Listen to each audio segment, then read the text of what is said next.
Hello friends, we are studying chapter 5th of our class 9th Science and CRT, that is the fundamental unit of life or the cell. In our previous lecture, we studied about the cell structure, function, various parts of the cell wall, cell membrane and cell organelles like endoplasmic reticulum, mitochondria, Golgi body, lysosome, vacuole, plastids and etc. Now we will see how a cell divides to form a new cell. Let's just imagine why we studied cell. हमने इतना time क्यों दिया cell पर? क्योंकि cell क्या है? Basic unit of life है. Without the proper orientation और proper organization of a cell, life can not exist. तो एटलीस्ट कम से कम एक सेल का प्रॉपर ऑर्गेनाइजेशन होना चाहिए. मतलब उसके पास न्यूक्लियस होना चाहिए, ऑर्गेनल होना चाहिए. ऑर्गेनल ना हो तो ऑर्गेनल की जगह ऑर्गेनल जैसे फंक्शन करने वाले होने चाहिए. जैसे प्रोकार्योट में ऑर्गेनल नहीं है लेकिन ऐसे स्ट्रक्चर्स हैं जो ऑर्गेन का फंक्शन कर सकते हैं.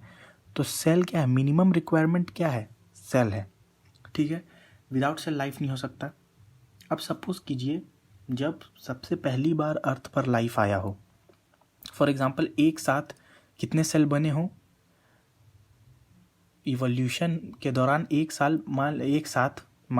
साथ मान लीजिए 1 करोड़ सेल बने.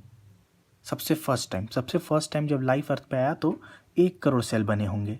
फॉर एग्जाम्पल अगर वो डिवाइड नहीं करते तो सेल है, लिविंग है तो उसका डेथ है. कोई भी इमॉर्टल नहीं है, अमर नहीं है तो उसका डेथ फिक्स है. ठीक है. कोई भी लिविंग ऑर्गेनिज्म इमॉर्टल नहीं है, उसका डेथ फिक्स है. तो अगर 1 करोड़ में से डिवाइड नहीं करते उस टाइम, तो वो 1 करोड़ के 1 करोड़ कुछ टाइम स्पेन के बाद कुछ अपना लाइफ स्पेन जीते और उसके बाद डेथ कर जाते. तो लाइफ दोबारा नहीं, ऐसे करके फिर मान लीजिए 1 करोड़ और कहीं से दोबारा आते तो फिर दोबारा वो कुछ टाइम बाद डेथ कर जाते. तो लाइफ को आगे बढ़ने के लिए क्या ज़रूरी था? सेल का डिवीज़न.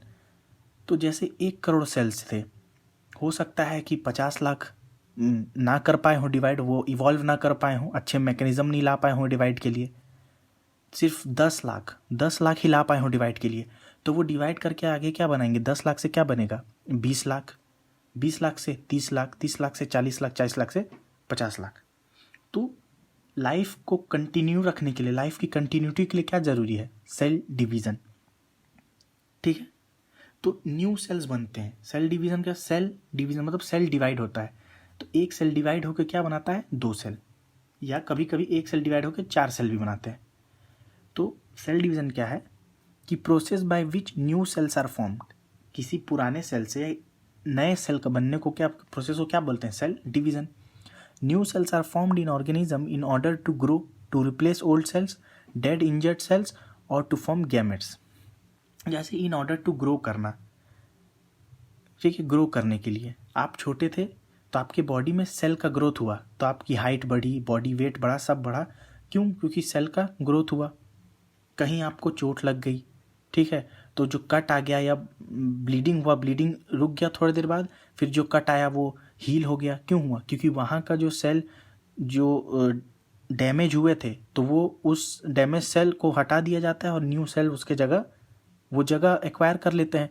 तो वो जो वुंड है वो आपका सही हो जाता है. तो डेड या इंजर्ड सेल को भी ठीक करने के लिए सेल डिवीज़न चाहिए. ओल्ड सेल को हटाने के लिए भी सेल डिवीज़न चाहिए. आपके देखते हैं बहुत सारे लोगों का स्किन कास्टिंग होता है. जैसे स्नेक्स में होता है skin casting. Dead old skin होती है वो निकल जाती है बाहर और न्यू स्किन आ जाती है. तो ओल्ड सेल रिप्लेसमेंट के लिए भी सेल डिवीज़न ज़रूरी है. और गैमेट बनाने के लिए, किसी भी स्पीसीज़ की कंटिन्यूटी के लिए क्या होता है? रिप्रोडक्शन होता है. उसमें क्या होता है? गैमेट का फॉर्मेशन. फिर male gamete female gamete fuse होते हैं तो एक न्यू जनरेशन आती है. तो वो गैमेट जो है उसको बनाने के लिए भी सेल डिवीज़न की ज़रूरत पड़ती है. ठीक है. तो हमने पढ़ा cell division, process by which new cells are formed are known as cell division. हमने पढ़ा था कि सेल कैसे बनते हैं, किसमें? सेल थ्योरी में. किसने बताया था? Rudolf Virchow stated that omnis cellula and cellula, which means new cell arises by pre-existing cells. Okay. अब सेल डिवीज़न 2 तरह के होते हैं, माइटोसिस मियोसिस। माइटोसिस वो सेल डिवीज़न होता है जिसमें एक मदर सेल मतलब जो पेरेंट सेल है, जो एक सेल रहती है पहले, वो डिवाइड करती है किसमें, दो आइडेंटिकल सेल में। ठीक है, दो आइडेंटिकल सेल में डिवाइड करती है।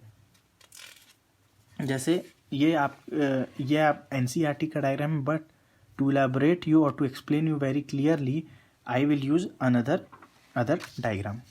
सी here is a cell, okay, एक सिंपल सेल है। तो डिवीज़न से पहले हम जानते हैं, हमने पढ़ा है न्यूक्लियस में कि क्रोमेटिन होता है, क्रोमोसोम नहीं होता है। डिवीज़न से जस्ट पहले क्रोमेटिन कंडेंस होता है क्रोमोसोम के लिए। तो ये एक सिंपल सेल है, ये डिवीज़न से पहले। लेकिन जब ये डिवीज़न में जाएगा तो ये जो जितने भी ऑर्गेनल्स है वो वैनिश हो जाएंगे, वहाँ से हट जाएंगे। न्यूक्लियर मेम्ब्रेन हट जाएगी, डिसअपियर हो जाएगी, और जितने भी ऑर्गेनल हैं डिसअपियर हो जाएंगे, और क्रोमेटिन कंडेंस हो जाएगा। क्या बन जाएगा, क्रोमोसोम बन जाएगा। अब ये क्रोमोसोम क्या होगा, डीएनए रेप्लिकेशन। जो ये क्रोमोसोम बेसिकली क्या है, डीएनए है, डीएनए का कंडेंस्ड फॉर्म है। डीएनए रेप्लिकेशन होगा। आप यहाँ देख सकते हैं ये दो क्रोमोसोम है, तो ये रेप्लिकेट हो जाएंगे। रेड वाला ये अपना एक बना लिया, क्रोमेटिड है ये, एक दो क्रोमेटिड होगा ये एक, इसको एक को क्या बोलते हैं, एक क्रोमेटिड। इस एक को क्या बोलते हैं, क्रोमेटिड, क्रोमेटिड। ठीक है, ये हो गया क्रोमेटिड। अब ये दो क्रोमेटिड, क्रोमोसोम एक ही है लेकिन क्रोमेटिड कितने हो गए, दो, मतलब डीएनए डबल हो गया। अब क्या होता है, डबल डीएनए, ये दोनों क्या होते हैं, सेंटर पोलराइन होते हैं। अब एक मैंने आपको सेल स्ट्रक्चर में पढ़ाया था सेंटीरियोल, वो क्या मदद करता है, सेल डिवीज़न। इससे स्पिंडल फाइबर, आप समझ सकते हैं धागे जैसे निकलते हैं, और ये क्रोमोसोम के बीच में, हमने क्रोमोसोम स्ट्रक्चर में पढ़ा है सेंट्रोमियर, उसका बीच का पार्ट, क्रोमोसोम के सेंटर का पार्ट, उस पर जाके ये धागे, स्पिंडल फाइबर्स, या आप सिंपल लैंग्वेज में धागे समझे, धागे इस पर अटैच हो जाते हैं, देख रहे हैं दोनों क्रोमोसोम में। अब ये क्या करते हैं, इसको पुल करते हैं, खींचते हैं। खींचने से क्या होता है, ये जो दो क्रोमेटिड है ये अपार्ट हो जाते हैं, दे मूव अपार्ट, ब्रेक हो जाता है सेंट्रोमियर, और ये अपोजिट पोल, इसको दोनों दो अपोजिट, जैसे अर्थ का पोल होता है नॉर्थ पोल साउथ पोल, आप समझ लीजिए दो अपोजिट पोल है। तो एक क्रोमेटिड, दो क्रोमेटिड, यहाँ एक क्रोमेटिड था, यहाँ दो क्रोमोसोम एक ही है पर क्रोमेटिड दो हो गए। यहाँ पे एक क्रोमोसोम है, यहाँ पे भी एक क्रोमोसोम है, पर क्रोमेटिड डबल हो गए हैं बस। क्यों, क्योंकि डीएनए डबल हो गया है डीएनए रेप्लिकेशन के बाद। तो अब क्या होता है, ये रेड वाले का फोकस करते हैं। रेड वाले का एक क्रोमेटिड इधर जाएगा, एक क्रोमेटिड इधर जाएगा। सेम ब्लू का भी एक क्रोमेटिड इधर जाएगा, एक क्रोमेटिड इधर जाएगा। तो फाइनली सिचुएशन कुछ ऐसा बनेगा, एक ब्लू वाला इधर आ जाता है, एक रेड वाला इधर, एक ब्लू वाला इधर, एक रेड वाला इधर। ठीक है, और फिर जो सेल मेम्ब्रेन है वो क्या हो जाती है, दोनों की अलग हो जाती है। यहाँ से कॉन्स्ट्रिक्शन होता है, देखिए इधर से फोर्स लगता है, कॉन्स्ट्रिक्शन होता है, और ऐसे करते करते करते करते ये देखिए, ऐसे करते करते ये अलग हो जाते हैं। अलग हो जाते हैं तो यहाँ पे एक ब्लू क्रोमेटिड बचता है, एक red chromatid, blue chromatid, red chromatid. देख लीजिए ये मदर सेल जैसा है, ये पेरेंट सेल था, ये पेरेंट सेल देखिए। ठीक है, इसमें रेड वाला एक क्रोमेटिड है और ब्लू वाला एक क्रोमेटिड। डॉटर सेल देखिए, ब्लू वाला एक क्रोमेटिड, रेड वाला एक क्रोमेटिड। तो क्या है, मदर के आइडेंटिकल है डॉटर सेल। इसीलिए कहते हैं सेल डिवीज़न, माइटोसिस वो सेल डिवीज़न जिसमें मदर सेल डिवाइड करती है दो सेल बनाने को, और दोनों आइडेंटिकल होते हैं। खुद में भी आप देख सकते हैं ये खुद से भी आइडेंटिकल है, one blue one red, one blue one red, और मदर से भी वन ब्लू वन रेड। ठीक है, तो ये आपस में भी आइडेंटिकल है और अपने मदर से भी आइडेंटिकल है। तो डॉटर्स के पास सेम नंबर ऑफ क्रोमोसोम है। यहाँ देख लीजिए क्रोमोसोम यहाँ कितने हैं, दो, और यहाँ पे कितने हैं क्रोमोसोम, दो। ठीक है, तो ये क्या हो गया, आइडेंटिकल हो गए। अब माइटोसिस का फंक्शन क्या है, माइटोसिस क्या करता है, ग्रोथ में हेल्प करता है और रिपेयर ऑफ टिश्यू। रिपेयर का मैंने बताया, बॉडी में कहीं भी चोट लगे तो उसके रिपेयर के लिए सेल कौन सा डिवीज़न करता है, माइटोसिस। और ग्रोथ में फॉर एग्जांपल फर्टिलाइजेशन होता है मेल गैमेट फीमेल गैमेट का, तो बनता है जाइगोट। हम ह्यूमन अपने मदर वुम्ब में लाइफ अपना स्टार्ट करता है सिंगल जाइगोट से। Okay, we start our life with a single zygote, but जैसे at present for example an average adult में कितने सेल्स होते हैं, trillions of cells. Okay, not billions, not 10⁹9, more than that. Okay, trillions of cells. So एक cell से trillions of cell, करोड़ों लाखों करोड़ों सेल्स कैसे बने, माइटोसिस से।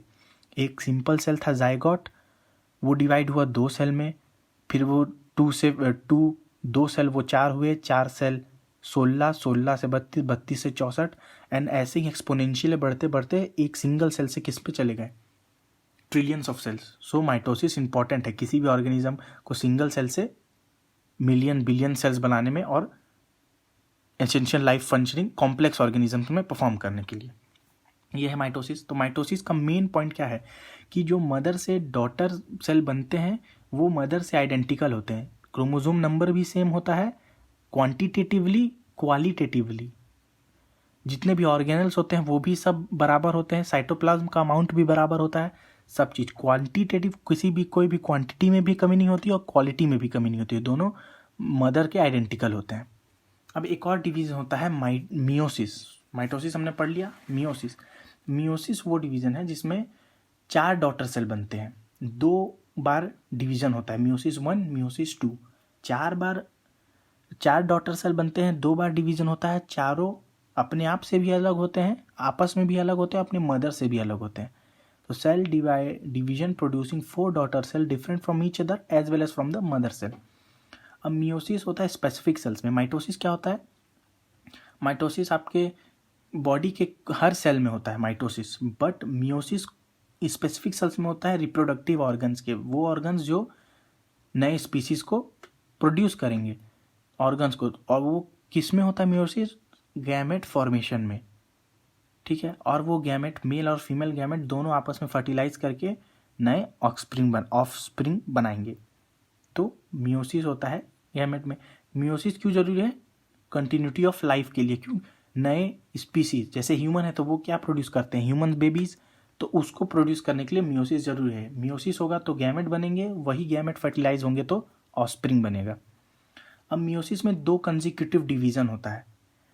न्यू सेल्स जो बनते हैं वो क्या होते हैं? नंबर, क्रोमोसोम का नंबर आधा होता है मदर से। माइटोसिस में हमने देखा कि मदर का क्रोमोसोम नंबर और डॉटर का क्रोमोसोम नंबर सेम होता है, लेकिन मियोसिस में क्या होता है? मदर के क्रोमोसोम नंबर जो होता है वो डबल होता है डॉटर के क्रोमोसोम नंबर से, या डॉटर का क्रोमोसोम नंबर हाफ होता है मदर के क्रोमोसोम नंबर से। So let's study about meiosis. In meiosis as you can see this is the mother cell. Meiosis सिर्फ डिप्लॉइड सेल्स में होते हैं और माइटोसिस डिप्लॉइड और हैप्लॉइड दोनों सेल्स में हो सकते हैं, ठीक है। तो जैसे ये मियोसिस में ये सेल्स हैं, देखिए 2 रेड क्रोमेटिड है और 2 ब्लू क्रोमेटिड है। तो इसमें भी डीएनए, जैसे मियोसिस में माइटोसिस में जैसे डीएनए रेप्लिकेशन होता है वैसे ही डीएनए रेप्लिकेशन मियोसिस में होता है। बस इसमें एक चेंज है कि मियोसिस में जैसे इंटरमिक्सिंग हो जाता है, समझ रहे हैं? इंटरमिक्सिंग मतलब एक क्रोमेटिड ये रेड हुआ, इसका एक रेड क्रोमेटिड बनेगा, बट इसका एक पार्ट ब्लू क्रोमेटिड, ये सब रेप्लिकेट करेंगे और सब इंटरमिक्सिंग कर लेंगे। तो आप जैसे देख सकते हैं ये पूरे क्रोमोसोम में रेड पार्ट नहीं है, सिर्फ ब्लू पार्ट भी है। इस ब्लू में रेड पार्ट है, इसमें रेड पार्ट है तो एक ब्लू पार्ट है, इसमें इतना ब्लू है तो एक रेड पार्ट है। इससे क्या हुआ? डिफरेंस पैदा हो गया। समझ में आ रहा है कि ये जैसे क्रोमेटिड मदर के पास है रेड रेड ब्लू ब्लू, ठीक है, बट डॉटर इंटरमिक्सिंग के बाद डॉटर के पास ऐसे क्रोमोसोम नहीं होंगे तो क्वालिटी बदल जाएगा, कैरेक्टर्स बदल जाएंगे, ठीक है। तो इंटरमिक्स होंगे। अब मियोसिस 1 में क्या होता है? ये जो 2 सेल्स हैं, देखने ये जो सेल्स हैं, जैसे मैं यहाँ पोल बना दे रहा हूँ, ठीक है। अब ये चेंज हो गए हैं इस क्रोमोसोम, कलर चेंजिंग से मैंने समझाया कि इस क्रोमोसोम से ये क्रोमोसोम्स चेंज हो गए हैं कैरेक्टर में। अब इनको ही स्पिंडल फाइबर क्या करेगा? अपनी तरफ, पोल की तरफ खींचेगा, ठीक है। और इस बार सेंट्रोमियर टूटता नहीं है, सेंट्रोमियर पहले चले जाता है बाद में टूटता है। तो उससे क्या हो जाता है? रिडक्शन हो जाता है, हाफ हो जाता है क्रोमोसोम नंबर। इसमें क्या होता है माइटोसिस में कि पहले सेंट्रोमियर टूटता है तो ये एक क्रोमेटिड 2 क्रोमेटिड से एक क्रोमेटिड हो जाते हैं, लेकिन क्रोमोसोम एक ही रहता है। इसमें क्या होता है? होल दोनों क्रोमेटिड चले जाते हैं तो क्रोमोसोम का नंबर आधा हो जाता है, ठीक है। और फिर ये दोबारा होता है, दोबारा में इस बार सेंट्रोमियर टूटता है तो नंबर क्रोमोसोम का सेम रह जाता है, यहाँ पर सेंट्रोमियर पहले डिवीजन में नहीं टूटता है, इसीलिए वो आधे आधे बट जाते हैं। माइटोसिस में सेंट्रोमियर टूट जाता है तो वो एक एक दोनों की तरफ चल जाता है, तो इक्वल हो जाता है। ठीक है, तो मियोसिस सेकेंड में हो जाता है क्या, ये सेंट्रोमियर टूटता है इनमें तो इनका नंबर इसके बराबर रहता है, लेकिन मेन से जो फर्स्ट पेरेंट है इससे इनका क्रोमोसोम नंबर हाफ हो जाता है, इसलिए कहते हैं मियोसिस रिडक्शन डिवीजन है। मियोसिस क्या है, रिडक्शन डिवीजन। माइटोसिस क्या है, इक्वेशनल डिवीजन। ठीक है, तो माइटोसिस मैं लिख देता हूँ, सॉरी, माइटोसिस क्या होता है, mitosis is equational division, but meiosis जो है, तो मैं यहाँ भी लिख देता हूँ, मियोसिस इज रिडक्शन। रिडक्शन क्यों, क्योंकि क्रोमोसोम नंबर रिड्यूस होता है, हाफ हो जाता है, इसलिए इसको बोलते हैं रिडक्शन डिवीजन। ठीक है, इसको क्या बोलते हैं, रिडक्शन डिवीजन। और माइटोसिस को क्या बोलते हैं, क्योंकि क्रोमोसोम नंबर बराबर रहता है, इसको बोलते हैं equational division. Okay, so we have studied about cell division, mitosis, meiosis. This is the end of this chapter. Hope you understood it well. This is all about cell, the fundamental unit of life. In our next video we will start with the new chapter, that is the tissue. Okay, thank you.